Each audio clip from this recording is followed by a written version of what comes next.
First of all, fill us in on what has been happening in the past hour or so. But more importantly, you also want to address an issue about unions themselves remaining financially sustainable.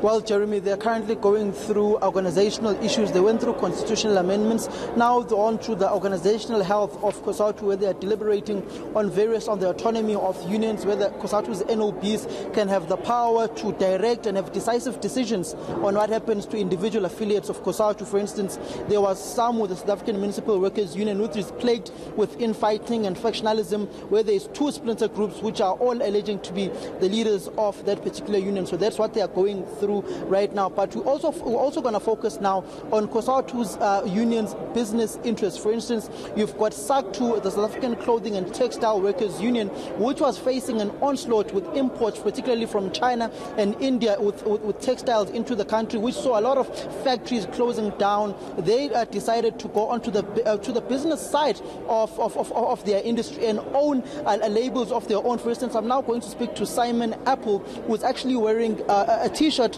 bearing former President Nelson Mandela's face, which belongs to the union itself. They make it, they produce it, and they sell it. Simon, what persuaded Cosatu to go into and venture into the industry itself and become shareholders in this industry and own companies that produce T-shirts? I understand that there are shoes that are also sold at one of South Africa's leading shoe outlets, which I won't mention for free advertising here. What motivated you to do this? Well, sometimes the decision to do something is not one that just comes out of the air. A crisis often breeds the opportunity for innovation, but it also impels you to do things, and sometimes very difficult things. And in our case, that's exactly what happened. The largest clothing company in the country, was literally about to fold, and our union faced a strategic decision. Do we intervene, or do we maintain a stance that such things are not possible? And we took a leap. We jumped in. We've turned the company around. Look, the Titanic takes a long time to turn it. And that refers both to the company, which is actually doing very well, but also the industry at large. But bold decisions are needed. Sometimes creative decisions are needed. And I think the trade union is very proud of itself for what it's done. Will you be providing any Cosatu affiliates here with any tips on how to go about this, particularly looking at that the fourth industrial revolution is coming in South Africa? Basically, very soon we can have robots becoming firefighters and extinguishing fires. What advice would you give to largely industrial unions here, such as Lemusa, the NUM, etc., on how to equip their members and how to also venture into business in trying to preserve jobs and to stop job losses in this industry and to create further employment by the unions themselves owning those companies where they are operating in? Well, look, I think there's lots of ways to look at it. We are still getting our heads around the fourth industrial revolution. It's still something which is being understood by various industries, companies, and even trade unions around the world. I think, there are several ways to look at it, the fourth industrial revolution particularly. The one is that it does appear to pose a very significant threat to workers. The other one is that there may be opportunities within it. So, for example, if you begin to create products with robots, machines, you effectively can reduce the cost of those products significantly. Now that is and will be leading to what's called reshoring, the move of manufacturing away from big cheap labor places like China, etc., and the relocation of those plants very often, and what we're beginning to see, to the wealthy countries in the world.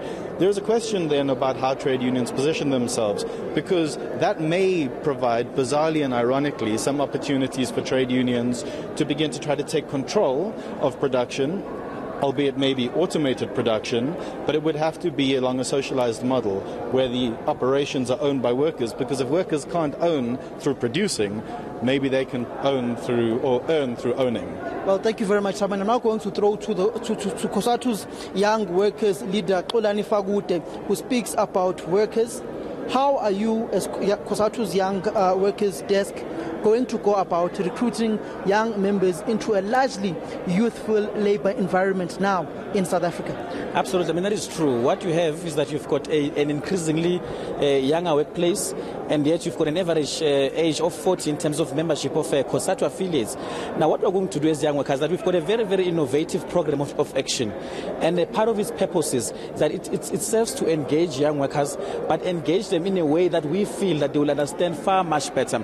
You would know that there is this narrative amongst young workers in particular that, but then how does the trade union movement assist me? And we're saying that we're going to bring in a number of innovations, including, by the way, political education, worker education from the shop floor, but targeting in particular young workers and engaging them in a way in which they understand better. So we do have got a plan, a very clear program of action. I hear the political aspect of it all, Xolani, but we are facing an economic downturn in this country where we are in basically a technical recession. Our economy is not performing very well. The fourth industrial revolution is coming up. How are you, as young workers, whom I may presume are largely educated, in this conference coming up with crystal clear economic plans to stimulate South Africa's economy, to make sure that your trade unions participate in an economic landscape where they are contributors by owning the factories, the workshops in which they are operating in, and largely then having your business, your leaders largely involved in business unionism, where they are fighting over the resources of investment wings of companies which are invested in white monopoly companies that you talk about? Well, firstly, Samke, what would be wrong in actual fact is to assume that is necessarily a general problem within Cosatu. Yes, we have said it before, that business unionism is a problem. But you will remember as well and appreciate the fact that some of the investment arms in actual fact have taken keys of workers to universities, etc. But now coming back to that other issue that you raised at first, is that one must appreciate one element, that before we even speak about how we can get young workers to fully participate in the economy through levels of entrepreneurship and others, where we must start is protecting jobs. Now, in the context of the fourth industrial revolution, you've got an increasing automated environment. You've got an increasing trend of casualization and informalization of the workplace.